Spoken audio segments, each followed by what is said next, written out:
The semester is over, and last Friday was my final session of hip-hop culture and rap music, a course that I teach.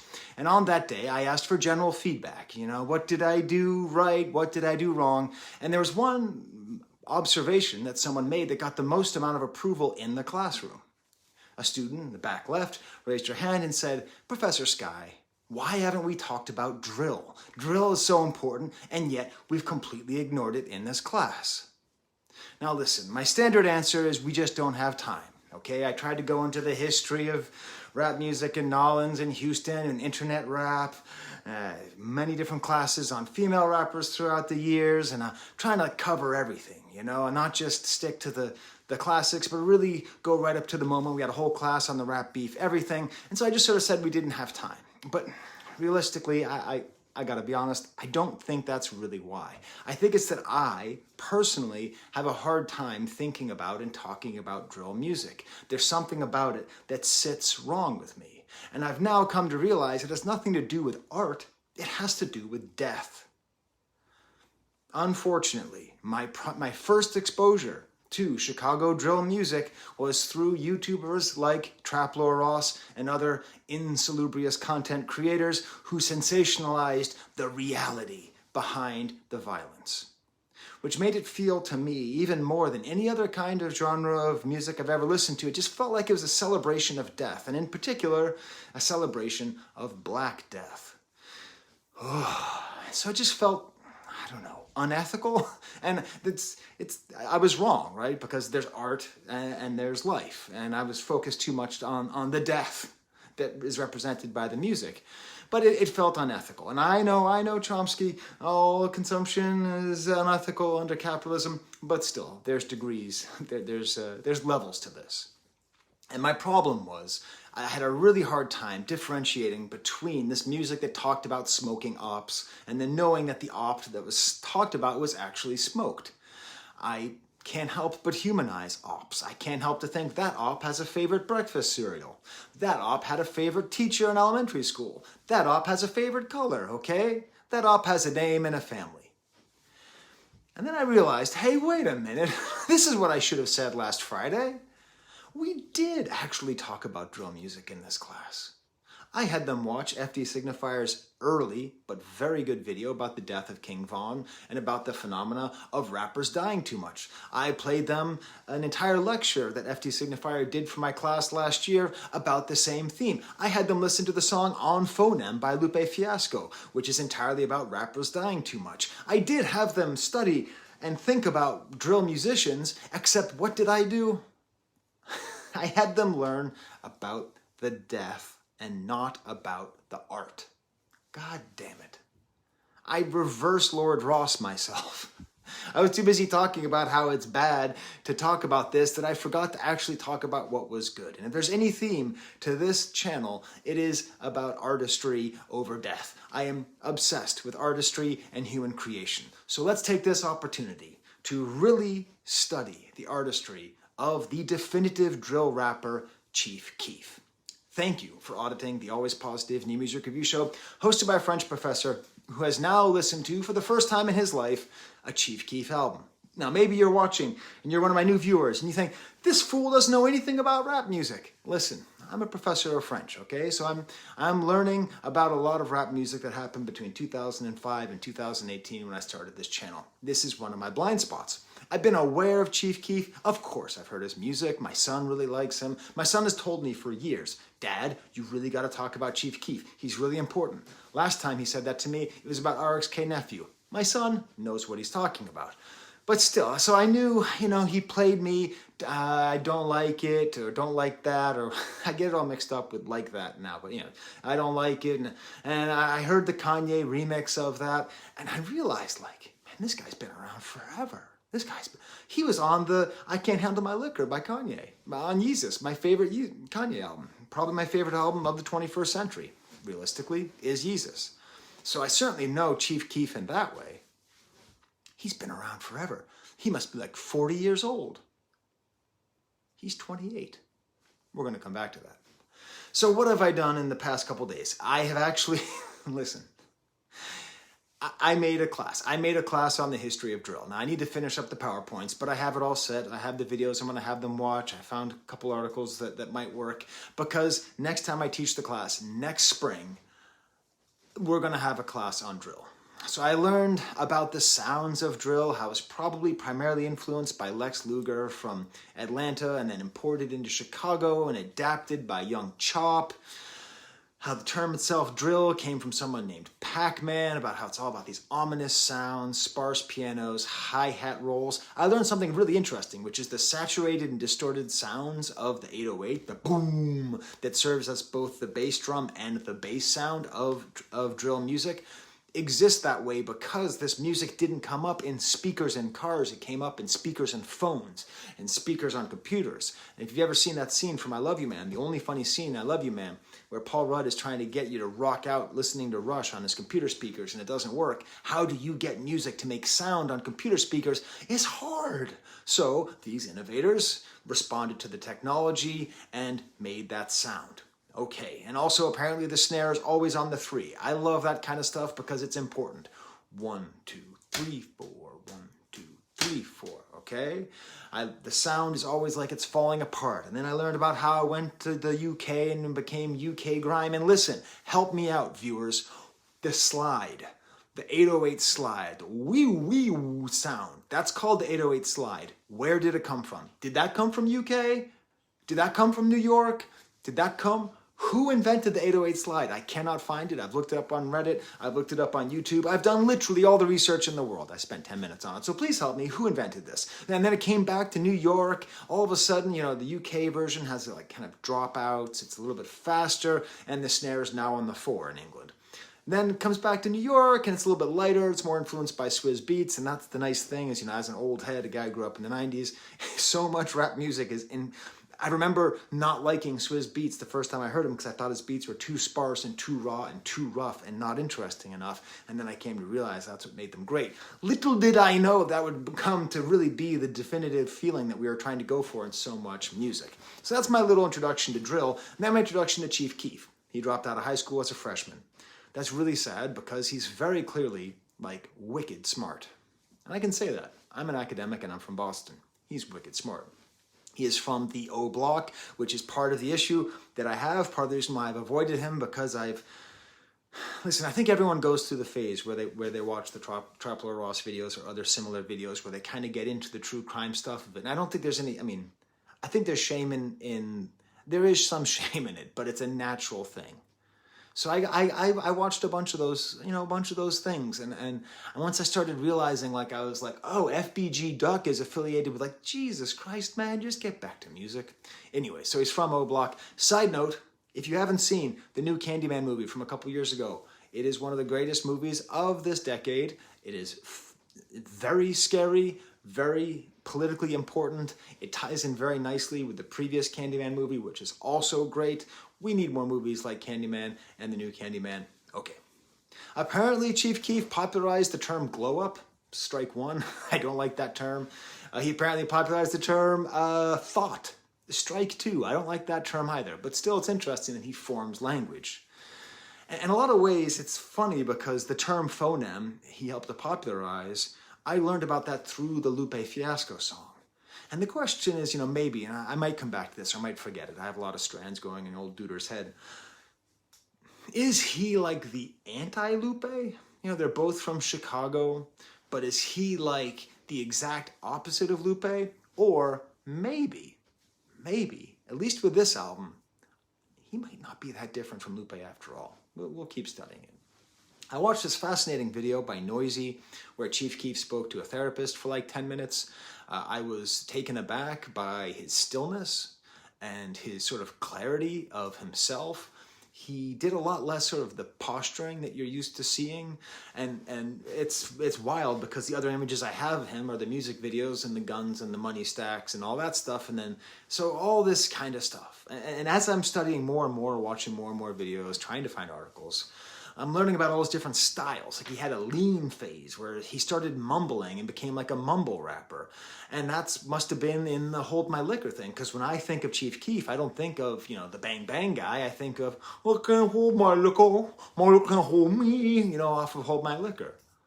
And that's where the thing that keeps popping up over and over again when people study Chief Keef is that he is maybe the most influential rapper. Him, this guy that I've ignored forever.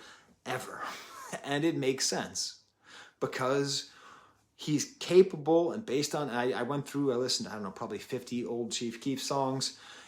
The variety of his music, his ability to do melodically catchy, silly songs, his ability to do ridiculously hard drill 'em, kill 'em songs, the rage and the melody at the same time. It makes sense that without Chief Keef, we wouldn't have Playboi Carti, or we wouldn't have Lil Uzi Vert, or we wouldn't have all these other people who I have mistakenly perceived of as being perhaps closer to the origin of this modern moment in music than they are. Maybe really Chief Keef deserves a lot of this credit. And oh, by the way, he produced every track but like one on this album. So he also is in the running for the Bismarck Award. Every year I award a rapper who self-produces the Bismarck Award.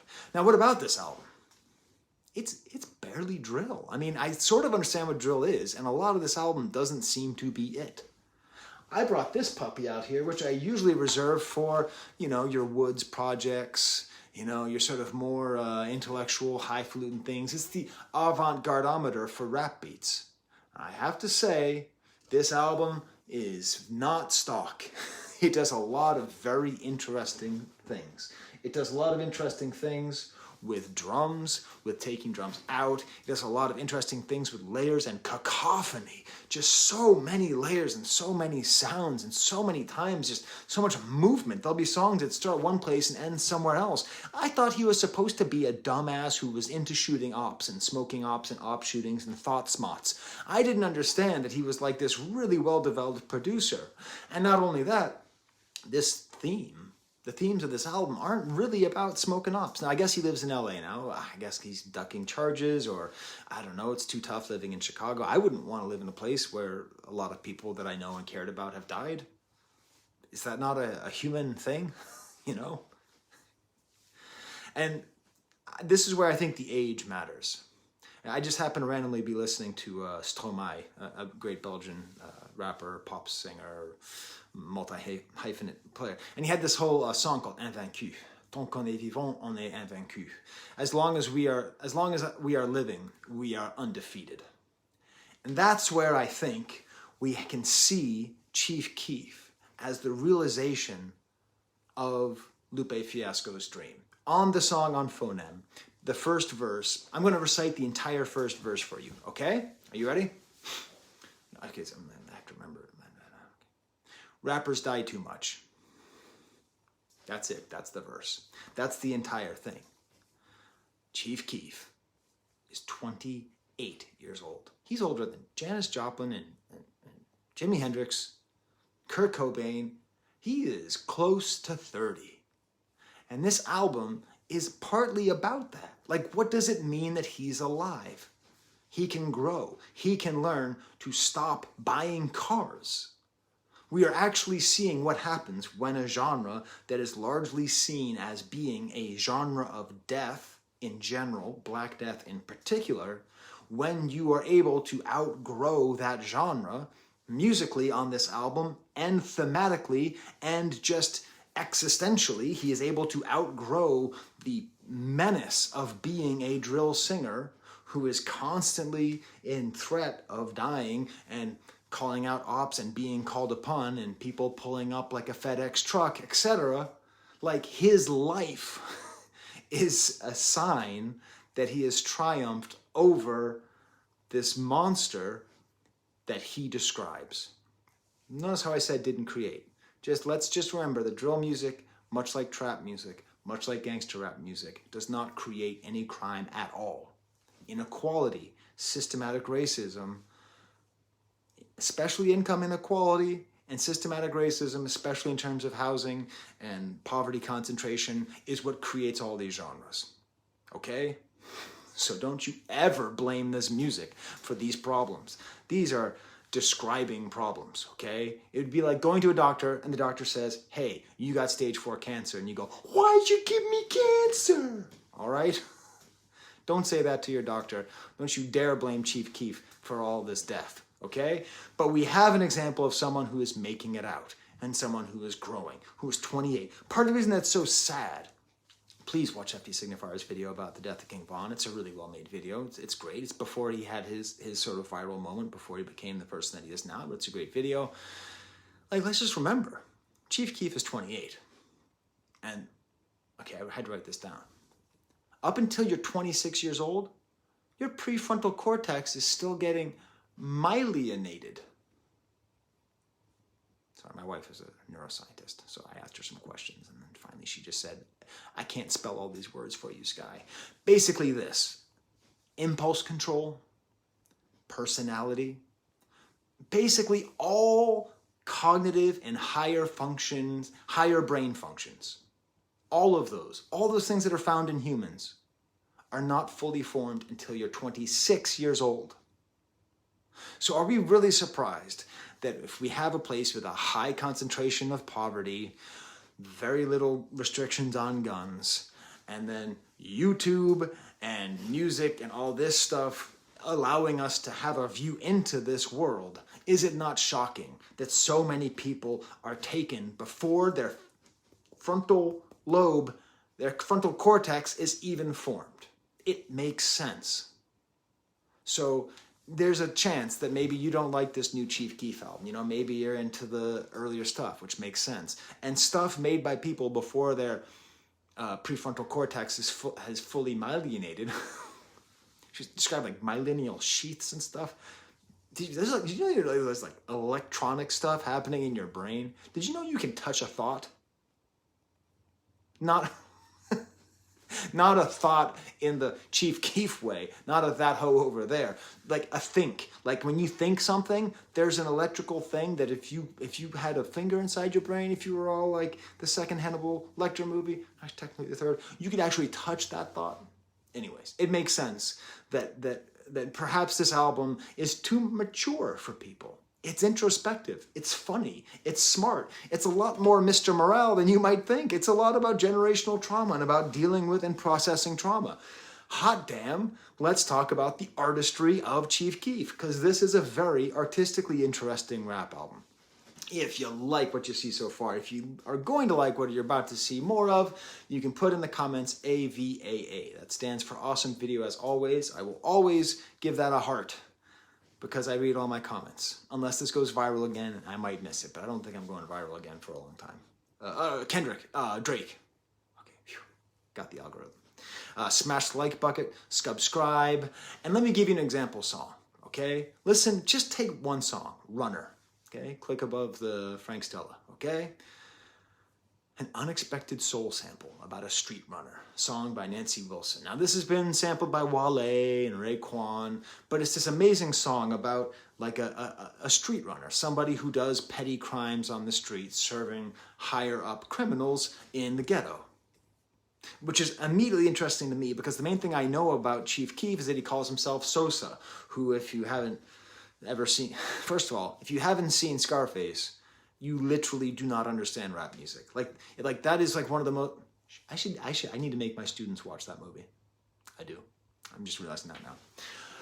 Anyways, Tony Sosa is the person who gives Tony Montana the drugs. So he's like high up. So he presents himself, Chief Keef, who came out as a 15, 16-year-old rapper, immediately called himself the boss of bosses. And now that he is the age where he could theoretically be a boss of bosses, he's talking about the reality of his life as a street runner. Street runners live short, sad lives of just extreme danger and high probability of death or jail. And this cool soul sample then breaks in this very loud and noisy beat. The bass sounds almost sloppy. Okay, we're talking, I'm going up here, okay? I'm not going to go to freak out, but this is getting wild here, okay? There's these layers and layers and layers. Eventually some of this piano comes in, like this kind of busy piano, and then the sample, I was with the street runners, and this snare work is sometimes on the 3, but sometimes it's around the snare. It's a complete and total cacophony around his rapping. Eventually, like the sound of a car happens, and while he's rapping this, I was with the street runners, I was street running, and he's talking about his life, and this little break. God, I'm so stressed out. Little horns in the back, talking about being with the street runners. And then he resets and there's more trilling bass sound madness. Now there's real drill music in here, but it's underneath all these other layers. You got some bells and pianos and 808s and all that. It's in there, but there's so many things happening. And eventually that street runner sample comes back in and that's another layer. And it's just singing in the back. It's like a choir. And he's just like lying, and then he talks about, spending earnings and then earning them back. I was in Chirac riding with that Bernie Mac, trying to blitz. We sent him running back. Don't try to front, caught me burning back. I spend my earnings and I earn them back. Low key, seen the foreign pass. What the F was that? Say they love my car, say they love them back. Pack up police, pulled me over, smoking pack. God forbid they choke me. I'm choking back. Street runner, street runner. So much is happening here. So hey, you wanna give me like a little lesson? Like, what else should I listen? I haven't listened to Almighty So One. I haven't. I mean, I've heard, whatever, I skimmed through it. I've heard a couple songs on it when I was trying to survey all of Chief Keef's music. Is there any way that this is as good as that? This self-produced album? He's doing all of this? How great is it? Okay, and I understand there's a lot of problematic things around him, and he's been in jail and all that stuff, and he's seen it. But how great is it that a high school dropout who's been through all these things, lived in such a precarious place with such a low probability of success, is now making the beats and the rhymes and performing them in this way in such an edifying and great album? All right, let's get to the rest of the album a little bit quicker. It starts off with the almighty intro. This is why women get their nails drawn. I don't know. It's okay. This beginning's not the best. It's got sort of a Carmine Burana, boom, boom, epic beginning here. And when we see the first, like there's all these different, he has so many different flows, like talks about his money being long. The bass is actually kind of low in the mix here. We have some snare trills in the chorus, which is nice. Really kind of chopped up orchestra. Then the album really gets going with Nef Nem, with Ball Out and G Herbo, with this piano going down, and it's like this voice just starts over the piano, and this kind of horror, and then the bass comes in, and he kind of starts off with the yelling from before, I just, and while he's saying I just, there's this bass that kind of like trills, kind of like a rumpa-pum-pum sound. He's doing so many interesting things with rhythms and production here and layers here, and it's just one dude. It's great, and it gets kind of epic with bells and choir, and I'm fine. The other rappers are fine, but they're kind of talking about ops, and I'm not that interested. Then we get to the next song, Treat Myself. Really cool, weird choir sounds, the keyboard chopped up, almost like French touchy sound. I wake up in the morning, spark a blunt, and be myself, take a look in the mirror, I just want to squeeze myself. It's a song about loving yourself. It is. I mean, it's unfortunately overly mediated through self-medication. By that I mean he's talking too much about smoking weed, but listen. Based on the amount of substance abuse issues I have heard him talk about, and based on the amount of trauma, probably self-medicating with marijuana is the least of like 8 or 9 evils. Be having big ass mouths like that commercial for honeycombs. I be laughing to the bank. You think I hit my funny bone? Like, he's funny. He's like a funny guy. Like, he has a lot of great punchlines on here. And just the way things just slowly build all over the place. And he's not sad. This isn't quite emo, but it's pensive. So listen, I don't know. I'm going out on a limb here, and I'm going to say that pensive is not the same thing as sad. Pensive means that you're being sort of thoughtful and withdrawn. So he's not coming across as emo sad. He's coming across as emo pensive. There's a great quiet, like no chorus. And the piano just, and a certain, I get 100 for every time Bruce Lee says, ha, another funny line, and this weird, ghostly, almost Bon Iver like vocals. I know it's pronounced Bon Iver, but I'm a French professor, and I never know how to properly pronounce French words, so I'm not sure how I'm supposed to say it. Then we get the Jesus skit. And this is that guy, Michael Blackson, who did the intro. I probably shouldn't talk about this because this is really about colorism, and so I really suggest you watch any number of great. Just type in colorism into YouTube and click on any of the great creators who have discussed it, who are black and not white, because white people have never had to suffer from white people never have to suffer from colorism or racism. We can't suffer from prejudice, but not racism. It's institutional.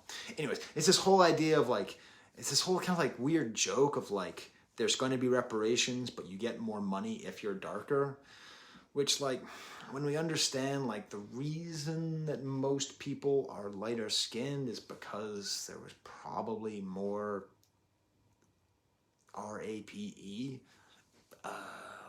in the past, you know, I'm not exactly sure that that's a sign of an easier life, but hey, I'm not the guy. I'm not the guy. Like, this isn't even a t-shirt. This is just how white my skin is. But it's not awesome. I don't particularly enjoy this, but I invite you to think about this for yourself. And then we get to the track Jesus featuring Lil Nar. Lil Nar. I grew up in the 80s and 90s, man. Gnarly is one of my favorite words. Lil Nar. I imagine he's probably not a surfer dude, but when I picture him, I picture like an 80s surfer dude. Like, I'm Lil Nar, bro. Yeah. Okay. I know that's not what Lil Nar looks like. I mean, I don't know what he looks like, but I'm going to guess. But still, that's what I see. Do you see this thing back here? I'm not putting it away. He's singing over some like John Frusciante Chili Peppers style guitar. I done seen the same shit that I already seen, done got my hands dirty trying to keep them clean. Beautiful imagery. Talking about don't look up to me, look up to Jesus because he knows that he's been seen. The drill, bass, and the drums, they come in, but in a little while. And then eventually this crazy choir also comes in.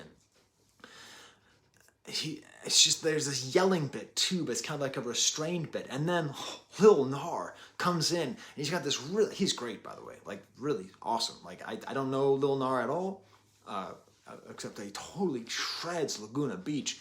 All I know about Lil Nar is that, but he has this great style where his voice is like doubled and it's kind of distorted and echoey and it kind of catches up with itself. Like, it's like something new. It's not just the same rage or the same drill or the same whatever. Next track is called Too Trim, with these motorcycle beats, like a baby sound, like snares and synths, and the drum stops at a certain point. It's just his voice, with these like synth horns. Halfway through the verse, some other layers come, and then eventually drums come back. I'm telling you, we give a lot of credit to Alchemist, to Craven, and all these underground producers for their drumless beats. There's a lot of drumlessness going on in this song. He has this whole shout out to my mans, shout out to my fans. Shout out to my stands, shout out to my fans. What I'm rolling got me, going to get me as flat as the earth. I think that's a joke. It's just such a beautifully satire, such a beautifully, I think it's satire. I think it's a beautifully structured song.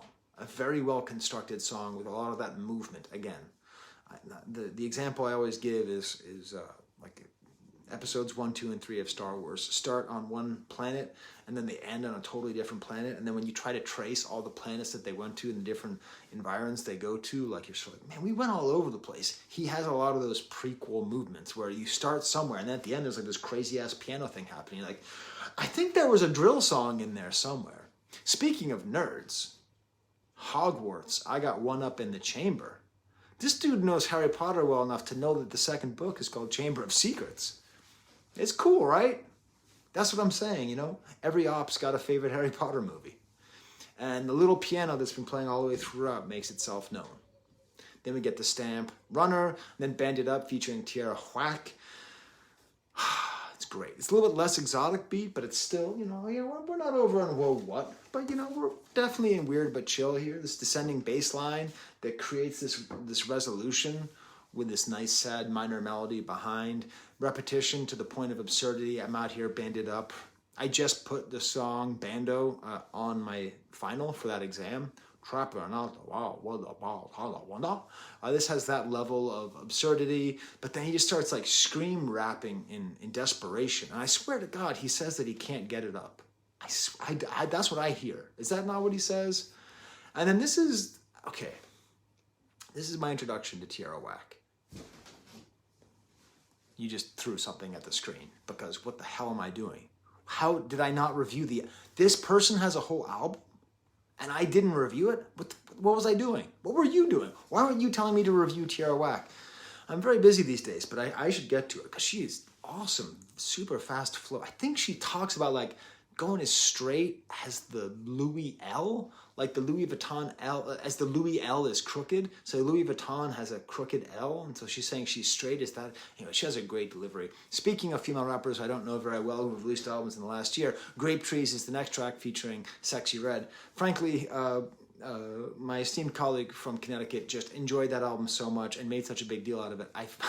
I thought if I reviewed it, it would have seemed like I was just trying to ride his coattails. So check out Fantano's review. It's good. Really weird. This song's weird because it's super long and it's like made up of these quotes that are taken out of context and like chopped up over and over again. Again, we're doing some interesting things here where it's like, it's a really long song. I don't really know why it's so long because there's so much repetition. Your mom should have put your broke ass back in the womb. Damn, that's hard. There's this crazy breakdown part with the 808 and the bass just going stupid hard and this little teeny tiny like Casio horn sound. It's just great. Sexy Red's all about being awesome and not wanting to hang out to women. And the thing about the bass is that the bass never slides. So is this a thing? Does Chicago drill never have the slide? I don't know. It's percussive. It's punchy. Next track is 1, 2, 3, one of the best songs on the album. However, I'm going to sample snitch. I'm not going to sample snitch that this song takes a Bobby Womack sample. It's that he took the exact same sample as the French rap song Pose Ton Gun by NTM. No, oh, pose ton gun, pour monkey a banan. It's a great song. It's a song about not having guns, about putting down your guns. And it's from a 1998 album, one of the 5 best albums in the history of French hip-hop. And part of its greatness is this Bobby Womack sample. But, hey, it's not the whole basis of the song, because there's another sample that comes in, and there's this crackly vinyl sound. This 1, 2, 3 sample keeps on coming in. I think that's Wilson Pickett. And it's just and then eventually there's like this bell sound. It's like a relief of this chaos of all this yelling and the tone of his voice. And if I fall, I land on all fours. Just kind of funny. I just like it. I don't know. And he has this whole verse about like who does he trust more, like his enemies or his friends, and he says neither. And he creates this whole extra hook with this 1, 2, 3. Dude is really obsessed with not getting married. On multiple occasions, he talks about the only aisle he'll go up is the grocery aisle. That's okay. And then like this horn blast sets up this excitement at the beginning of the verse. Have you just heard all the things I've been trying to talk about? Like these 2 different soul samples, horns, and so much happening. And then we get to Drifting Astray. Seriously, what's going on with this beat? This female voice singing Drifting Astray over and over and over again. The drums threaten to come in. It's like bap, bap, bap, bap, bap, bap, bap, and then they don't come in. It's replaced by a piano and this great kind of like sub bass. And then finally the drums come in after another tease. And what does it mean to drift away? What does it mean to fade away? Well, it's interesting, right? Because King Von couldn't drift away. He couldn't fade away, okay? You can only fade away. You can only drift away if you have age. Better to burn out than to fade away, right? That's what Kurt Cobain unfortunately quoted from Neil Young in his suicide note. I don't know. Is that his fear that he's drifting away? And just what's going on? Just this like, this crazy flow, like a totally different flow in the next verse. There's like a little interludes with like pitched up crunchy flute sounds, and so many things are happening on the song. And then at the end he seems to insult Kanye because Kanye said that he invented drill at some point, and he says, I don't know, let his ass be or something. I don't know what he says. Then he imitates the Kanye the Kanye I don't do sponsorships, so it means you have to hear me tell a story. I had a teacher in high school named Mr. Owen. A very good teacher, but he was sort of like, he had like yellow hair, yellow teeth, a very strong Boston accent. I once broke a ruler in his class, and I swore that I didn't. I lied my ass off. I was not a very good high school student. But people used to run by his room and go, because like he had kind of a nasally voice. But the story was he was driving with a student, and they got into a car accident and her nose broke, and as she was dying, she was going, heh, heh, heh. And that's why people run by and scream, heh, at him. Now, that story had to be apocryphal, but it was still a fact that whenever you take a class with Mr. Owen, people would go by and go, heh. And every time I hear Kanye go, huh, or I hear someone else go, huh, I think of Mr. Owen's science class. He also had a little Bart Simpson cart to teach physics, and he called it Bad's Cat. Next track is called Never Fly Here. So much motion in the song. Featuring Quavo, a low menacing piano, just a little hint, listen. He goes into his spice rack and he gets a little bit of Kid Cudi ooh, and he opens it up. A little bit of Kid Cudi ooh. Like the spice guy, you know that guy in the thing? The guy in the meme? Starts drumless again, but the drums come in with these very unpleasant synth strings going up and down. Very kind of clever verse to start. This song reminds me a little bit of Red Rum by 21 Savage and London on the Track.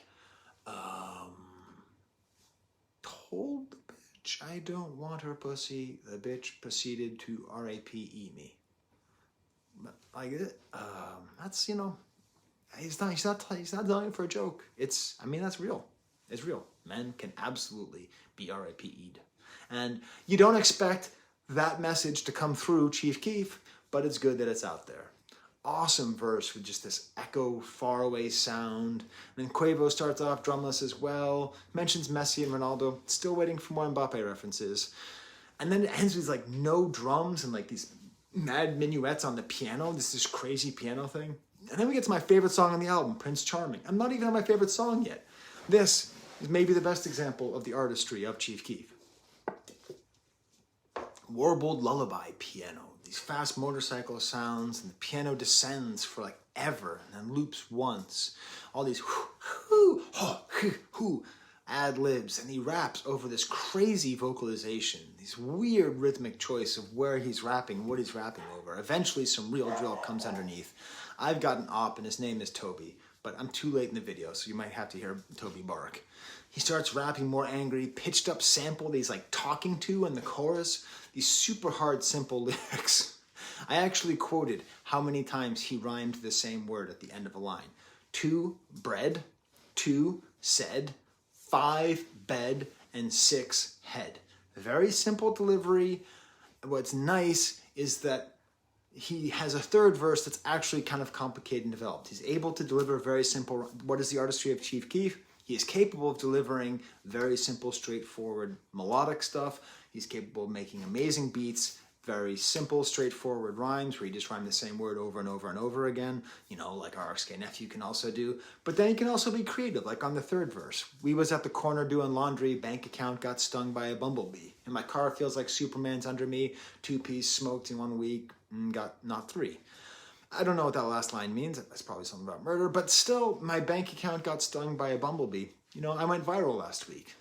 My sub count got stung by a bumblebee. I've never thought of that line. I never thought of that. That's creative. That's funny. That's cool. Believe is the final track on the album. There's 2 more tracks, but I'm not going to talk about them, okay? I think the album should have ended here because this is the heartfelt song. It starts off with someone complaining about his album not dropping. I'm happy because I feel like I'm ready to hear this album. I'm finally ready to interact with Chief Keef. Totally bizarre, high-pitched whining voice over what sounds like a synthetic accordion. I'm telling you, man, this guy is doing some interesting stuff. This little descending melody, that same bizarre instrument, and just for one single, he somehow got a recording of Mariah Carey having an orgasm, and he included that in this song, just for 1 second. He opened up that particular spice, which is it's very in demand as far as spices go, and just right in there. Beautiful. This mournful beat and a mournful downbeat. Chief Keef rapping. I ain't gonna lie, sick of buying cars. I think it's time to do something smart. I don't even use my garage as a garage. Like, he's talking about his actual life, and he's realizing, what's the point of buying all this stuff? All the Raris and, you know, what was that thing that his big song loves? Raris and Rovers, right? What's the point, man? Your prefrontal cortex is totally developed now. Once you hit that point, you don't need more than like, okay. Worst case scenario, you need 3 cars if you're one person. I can see a world where you need 3 cars if you're one person. A very exotic world, but realistically, you don't need more than 3. And he just has all these fascinating imagery. I go to the jungle and came out with a hyena hat? What does that mean? I can't go to the jungle and come with a hyena hat? A hyena hat. He's not even saying a lion. He's saying a hyena. Man, that's awesome. I hate hyenas. I mean, I don't hate them. No, why hate any animal? They don't even have a prefrontal cortex. They don't know what they're doing. But, you know, hyenas, it's tough life. You know, they're tough guys, you know. Like taking on a hyena, that's better than taking on a lion. Trying to learn how to treat these women, man. Sad to say, I turned out just like my damn daddy, man. I'm that kid. I ain't get to be a kid. Early age, I started selling dope like my people did. I was in and out of my people fridge. Smart as shit most of the time, had to be an evil kid. Okay? Is he really the opposite of Lupe Fiasco? Is he really the opposite of Kendrick? Is he really the opposite of any rapper who is not seriously trying to discuss the impact of all of this generational trauma and concentrated poverty? Not at all. Look at this. It's right there. It's the generational trauma right there. He's trying to learn how to treat these women, but he's just like his dad. He didn't get to be a kid. He sold drugs like my people did. Like it's just a part of growing up. Like I was in Boston and that's where I grew up. So like I love the Sox and the Bruins kid. And I made a lot of mom jokes and I was very aggressive in my humor. That's just what my people did, you know?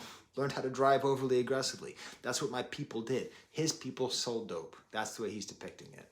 In and out of my people's fridge. I think he's referring, I don't think he's talking about a refrigerator. I think he's talking about jail. So he's referring to jail as his people's fridge. Like, what does that mean? If you think, a refrigerator is where you keep food, sustenance. That's where you get the food that you cook, that you have. Earlier he said that he grew up on bologna, right? So very clearly kind of family situation is not awesome. Like you're supposed to have a fridge filled with lots of wonderful, nutritious food that you can cook and have family dinner around and have a wonderful time eating okonomiyaki, right? That's what we had the other day. You know, like that's what you're supposed to have. That's what you're supposed to be able to do. That's the American dream. What's his people's fridge? Jail. Beautiful imagery, and it's just a great album. So there it is. There it is. There's 2 more songs. 21 Montana Flow. It's fine. Kind of a more basic track. Some interesting stuff with rhythms, kind of start and stop here. Some nice kind of jokey stuff in there. I'm Trying to Sleep, the final track.